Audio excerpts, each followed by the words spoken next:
RNE Audio. Solo tienes que escuchar.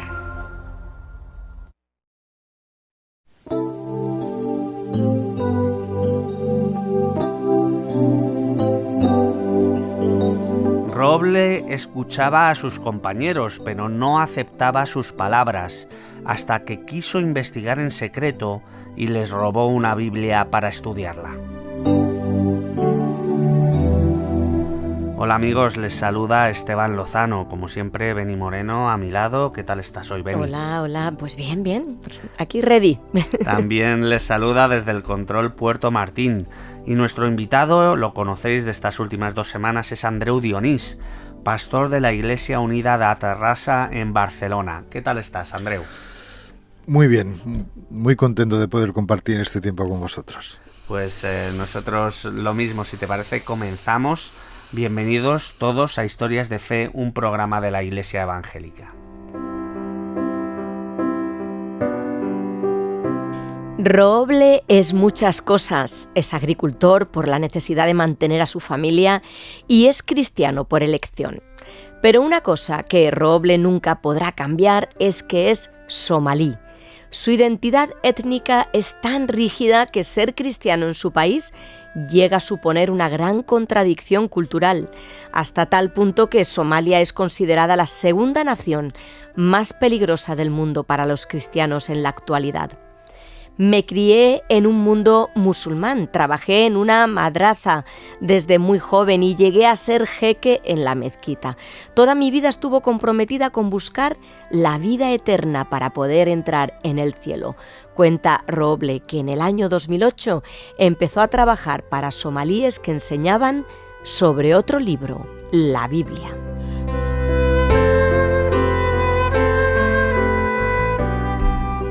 Roble escuchaba a sus compañeros pero no aceptaba sus palabras, hasta que quiso investigar en secreto y les robó una Biblia para estudiarla.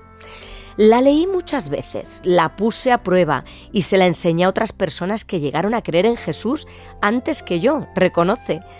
Pero en todos mis años de devoción no encontré respuesta a la gran pregunta: ¿cómo consigo la vida eterna? Mi familia y mentores me contestaban con frases hechas que no me daban paz. Durante 4 años estuvo buscando, enfadado con los cristianos. Aún así veía algo en ellos que le hablaba de verdad. Finalmente fueron las palabras de Jesús en Juan 14 las que le dieron paz cuando se dio cuenta de que Él es el camino, la verdad y la vida eterna. Roble creyó en Jesús y Él cambió su vida, pero su nueva fe también trajo consigo una intensa persecución.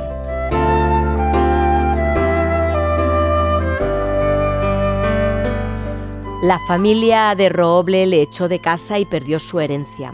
Se quedó sin trabajo y su vida se volvió dura, llena de sufrimiento. Huyó a otra ciudad donde siguió hablando de Jesús. Creían que me había vuelto loco. Me encarcelaron durante 3 meses y me golpearon tanto que llegué a vomitar sangre. Sufrí mucho. Salí en condiciones pésimas, confiesa Roble, que no tardó en tener problemas de nuevo. Esta vez me detuvieron junto a mi hermano, que también decidió seguir a Jesús. Nos metieron en fosas separadas. Las condiciones del lugar eran nauseabundas, hacía mucho calor, había cadáveres en los pozos, el olor era insoportable y no les daban alimento alguno. Allí murió su hermano. A él lo llegaron a soltar porque su esposa declaró que estaba trastornado y consiguió testigos que confirmaran su versión.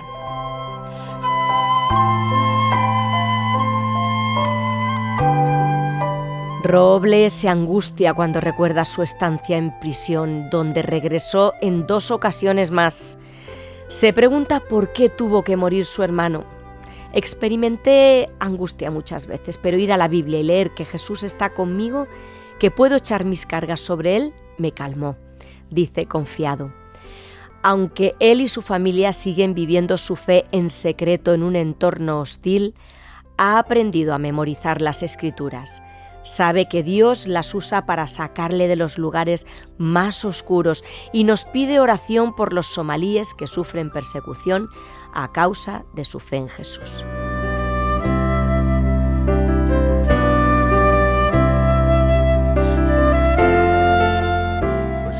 ahora con Andreu, nuestro invitado, para tratar, como siempre, cuestiones que nacen de la historia que acabamos de escuchar. Andreu, la búsqueda de la verdad es un anhelo universal, y más cuando vemos cómo crecen la corrupción y la mentira.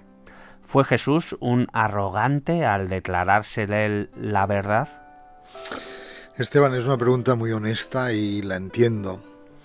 Porque hoy cuando alguien dice yo tengo la verdad, nos saltan todas las alarmas. Y creo que con razón, porque hemos visto mucho abuso. Pero fíjate para mí en un detalle clave. Jesús no dijo yo enseño la verdad, ni dijo yo tengo la verdad, dijo algo mucho más sorprendente.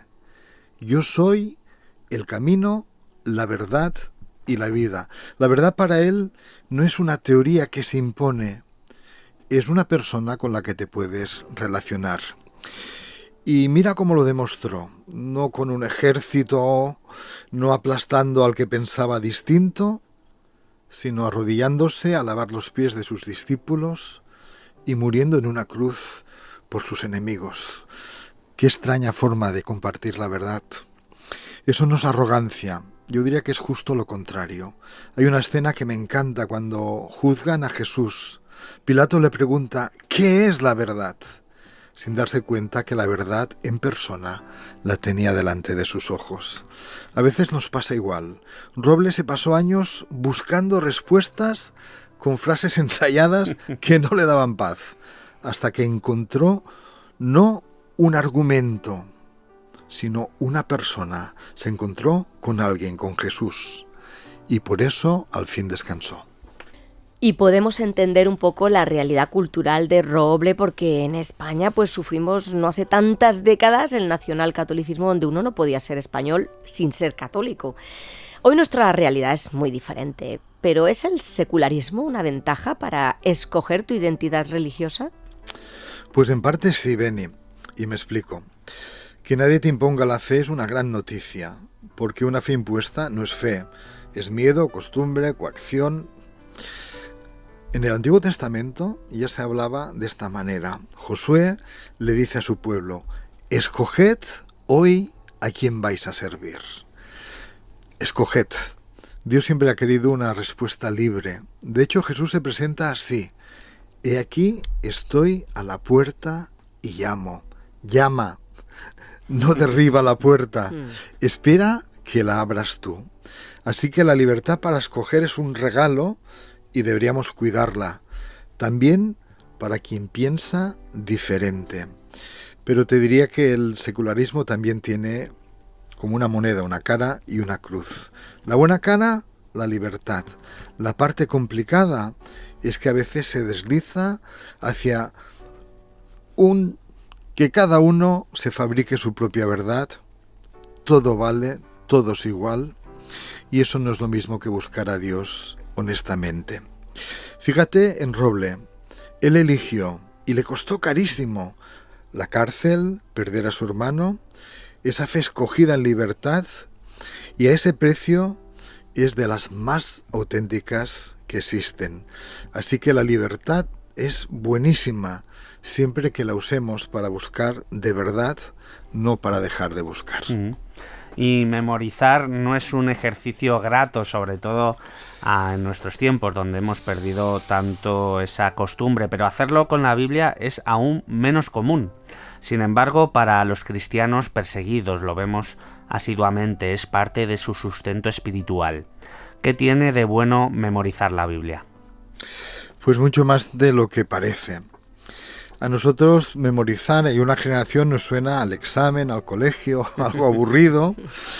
Pero piensa, yo cuando pensaba en lo que le pasó a Roble, vivía en la clandestinidad, le podían quitar la Biblia en cualquier registro y de hecho tuvo que robar una para poder leerla. ¿Qué es lo único que no le podían confiscar? Pues lo que llevaba en el corazón, lo que llevaba en su mente. Hay un salmo precioso que dice: en mi corazón he guardado tus dichos para no pecar contra ti. Memorizar la Biblia es llevar a Dios con nosotros mismos, a todas las partes, sin necesidad de un soporte físico. Y eso no es nada nuevo. El propio Jesús, cuando es tentado en el desierto, responde 3 veces: escrito está, escrito está, escrito está, citando de memoria. La palabra guardada en su mente fue su defensa. Para los cristianos perseguidos esto es supervivencia espiritual. Cuando estás en una celda sin nada, en lo más oscuro, lo que recuerdas es lo que te sostiene. El propio Roble lo dice: Dios usa las escrituras que ha memorizado para sacarle de los lugares más oscuros. Y yo diría que no hace falta estar perseguido para esto. Llenar nuestra mente de cosas buenas, de las palabras, de los consejos de Dios en los tiempos que corren, nos vendría muy, muy bien a todos. Desde luego la historia de hoy es conmovedora. No vemos un cambio de religión en Roble, sino algo mucho más auténtico y real. ¿Qué diferencia a la fe cristiana del resto de religiones? Beni, esto es una pregunta enorme y la respondo con todo respeto hacia las demás creencias. Te lo expreso como yo lo veo. Casi todas las religiones en el fondo funcionan de forma parecida. Nos dicen lo que tenemos que hacer para llegar hasta Dios. Cumple estos preceptos, esfuérzate, gánatelo, sube, asciende, trabaja. Y eso precisamente creo que fue lo que agotó a Roble durante años. Cumplía todo y no encontraba paz. El cristianismo, y esto es lo que le hace distinto, le da la vuelta completa a la historia. No habla y no propone lo que tenemos que hacer para subir hasta Dios, sino nos recuerda y nos expone lo que Dios ya ha hecho para bajar hacia nosotros. La frase más conocida de la Biblia lo resume: de tal manera amó Dios al mundo que dio a su Hijo. Dios no exigió. Y Pablo lo deja clarísimo: por gracia sois salvos por medio de la fe, no por obras para que nadie se gloríe. Es un regalo, no es una paga. Por eso el corazón del cristianismo es una cruz. Dios que no se queda arriba mirando la realidad triste del ser humano, sino que desciende, que baja, que toma iniciativa, que sufre con nosotros y muere por nosotros. Y esa es precisamente la gran noticia y la que Roble estuvo dispuesto a defender hasta la muerte. Y esto es, una diferencia sustancial, marca la diferencia, ¿verdad? Roble, estamos hablando de él en esta mañana, deseaba entrar en el cielo y cumplía cualquier precepto para ello. A pesar de su devoción religiosa, sus inquietudes sobre este tema se quedaban sin resolver. ¿Qué tiene el mensaje de Jesús para que podamos encontrar en él la vida eterna? Esteban, creo que este es el corazón de la historia de Roble. Él buscó vida eterna con todas sus fuerzas. Fue un hombre muy devoto. Fue jeque de la mezquita. Dedicó su vida entera a ganarse el cielo. Y se quedaba sin respuestas. ¿Por qué? Yo creo porque estaba tratando de encontrar la vida eterna como un premio que se consigue, cuando en realidad la vida eterna es un regalo que se recibe, y eso es una diferencia abismal. Jesús en su oración al Padre define la vida eterna de una forma que no esperarías. Esta es la vida eterna, que te conozcan a ti, el único Dios verdadero, y a Jesucristo. ¿Lo ves? La vida eterna no es primero un lugar al que llegas cuando te mueres. La vida eterna es conocer a una persona, y eso empieza aquí y ahora. Por eso Pablo dice que la paga del pecado es muerte, pero el regalo de Dios es la vida eterna en Cristo Jesús. Una es una paga, la otra es un regalo. Roble dejó de intentar comprar lo que ya se le había estado ofreciendo gratis. El día que leyó en Juan 14 que Jesús es el camino, la verdad y la vida, por fin descansó. Y ese ofrecimiento sigue en pie para cualquiera que nos escuche.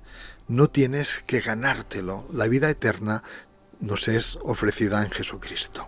Y todos podemos apropiarnos, como estás diciendo, de ese regalo que se nos ofrece. Andreu, muchísimas gracias nuevamente por acompañarnos. La semana que viene cerramos este ciclo de un mes juntos. Nos escuchamos prontito. Que Dios te bendiga. Gracias, igualmente.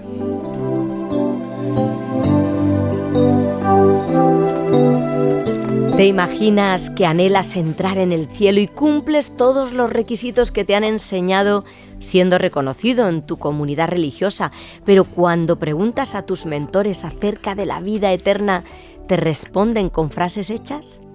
¿Te imaginas que en tu nuevo trabajo tus compañeros hablan de Dios, pero enseñan desde otro libro y tú que los escuchas rechazas sus argumentos, aunque en lo secreto decides investigar y les robas una de sus Biblias buscando la verdad?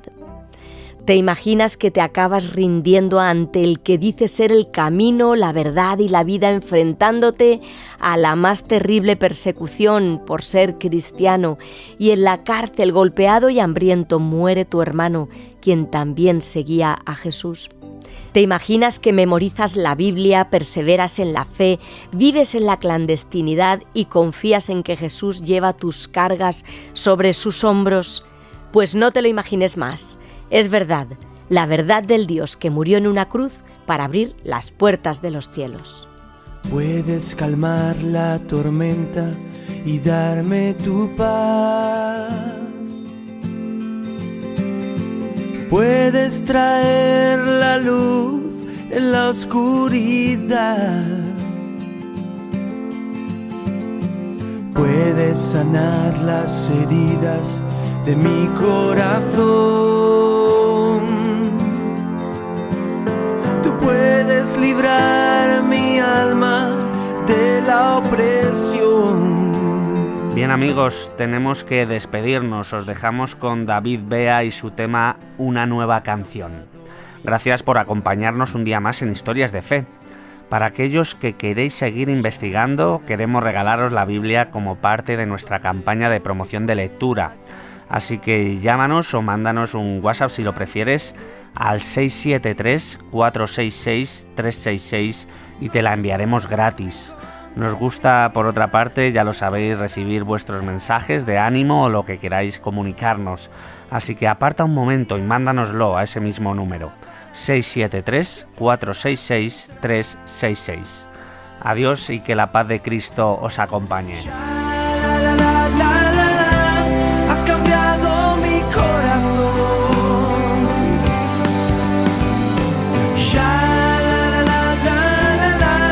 Tú has hecho que pueda cantar esta nueva canción.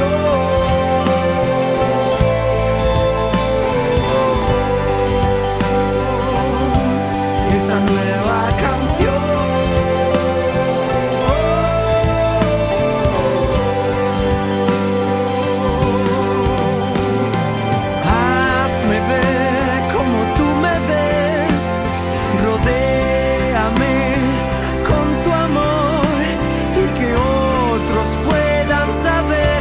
Solo tú tienes poder. Haznos ver como tú nos ves. Alcánzanos con tu amor y que otros puedan creer que solo tú tienes poder para crear en nosotros esa nueva canción.